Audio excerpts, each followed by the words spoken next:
بسم اللہ الرحمن الرحیم۔ السلام علیکم۔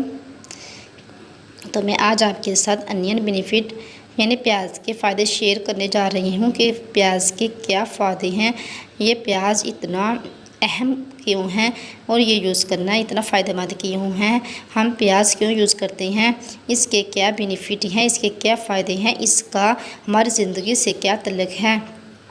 تو یہ ویڈیو آپ کے لیے بہت یوزفل ہے، اس لیے اس ویڈیو کو آپ ڈونٹ سکپ کیجیے گا بلکہ اس سے کمپلیٹلی اینڈ تک واچ کیجیے گا۔ تو میری آپ سے ریکویسٹ ہے کہ اگر آپ نے ابھی تک میرے چینل کو سبسکرائب نہیں کیا تو جلدی سے میرے چینل کو سبسکرائب کر لیں اور ساتھ بنے بیل آئیکن کو پریس کر لیں تاکہ ہر آنے والی نئی ویڈیو کا نوٹیفیکیشن آسانی سے آپ کو مل سکے۔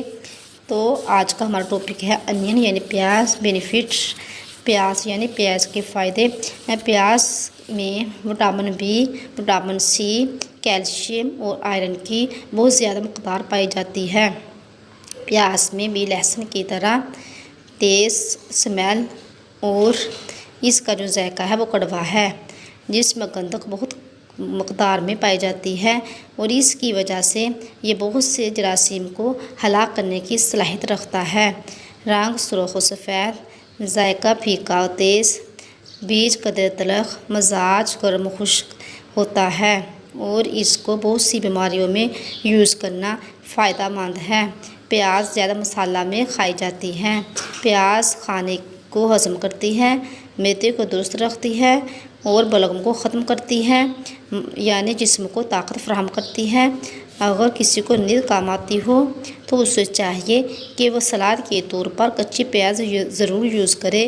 یہ نسیان کے مرض کے لیے بھی بہت مفید ہے، لیکن اس کا استعمال دوپہر کے وقت یا صبح کے وقت کرنا زیادہ فائدہ مند ہے۔ اور پیاز یورین کی پرابلم میں بھی بیسٹ ہے۔ اگر آپ کو پیشاب تکلیف سے آتا ہے یا رک رک کر آتا ہے تو یورین پرابلم کے لیے بھی پیاز بہت بیسٹ ہے۔ طبیعت کو نرم کرتی ہے۔ امراض چشم کے لیے بھی پیاز بہت مفید ہے، یعنی آنکھوں کی بیماری کے لیے پیاز کو یوز کرنا فائدہ مند ہے۔ اسی طرح نزلہ زکام اور الرجی میں پیاز کے پانی کے ساتھ شہد ملا کر یوز کرنا فائدہ مند ہے۔ اسی طرح نکسیر میں اگر کسی کی نکسیر ٹوٹتی ہو، نکسیر ٹوٹنے کی پرابلم ہو تو اس کے لیے پیاز کا پانی سونگھنا بہت فائدہ مند ہے۔ اور اس کے ساتھ ساتھ پیاز مسلز پرابلم کے لیے بھی بہت مفید ہے، یعنی جوڑوں اور پٹھوں کے درد کے لیے بھی پیاز کا یوز کرنا فائدہ مند ہے۔ اور اسی طرح ہیضے کے زمانے میں اگر ہیضے کی شکایت ہو جائے تو ہیضے کے اس شکایت کو دور کرنے کے لیے پیاز کو سرکہ میں ڈال کر کھایا جائے۔ اور اس کے ساتھ ساتھ پیاز کو پھوڑوں پھنسیوں کے لیے بھی، یعنی اگر پھوڑوں پھنسیوں کی کسی کو مسئلہ بن گیا ہے، کسی کے ہاں پھوڑے پھنسیاں بن گئی ہیں تو اس کے لیے بھی پیاز کی لپی تیار کر کے، یعنی پیاز اور گڑ ان دونوں چیزوں کی لپی تیار کر کے اس لپی کو اپنے پھوڑے پھنسیوں پر باندھنا فائدہ مند ہے۔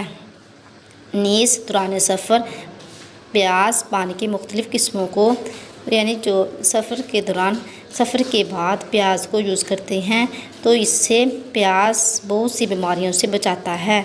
روایت کا مفہوم ہے کہ اگر تم کسی دوسری جگہ جاؤ، کسی دوسرے علاقے میں جاؤ تو سب سے پہلے وہاں کی پیاز کھا لو، تو ایسا کرنے سے آپ بہت سی بیماریوں سے بچ سکتے ہیں۔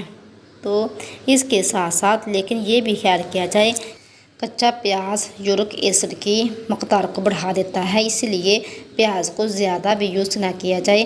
اور یہ بھی بات ذہن نشین کر لی جائے کہ پیاز کو رات کے وقت نائٹ ٹائم یوز کرنا نسیان کے مرض یعنی بھول جانے کا مرض پیدا کرتا ہے۔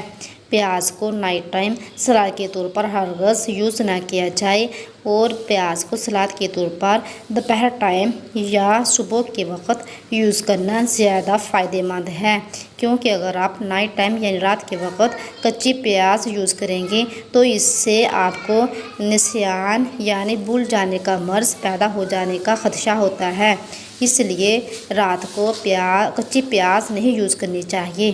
تو اگر آپ کو آج کی یہ میری انفارمیٹیو ویڈیو اچھی لگی تو اسے زیادہ سے زیادہ شیئر کیجیے گا اپنے ریلیٹیو میں، اپنے فرینڈس میں، اپنے جاننے والوں میں اسے ضرور شیئر کیجیے گا اور اسے لائک بھی کر دینا۔ ملتے ہیں نیکسٹ ویڈیو میں، اپنا زیادہ سے زیادہ خیال رکھنا۔ اوکے، ٹیک کیئر، اللہ حافظ۔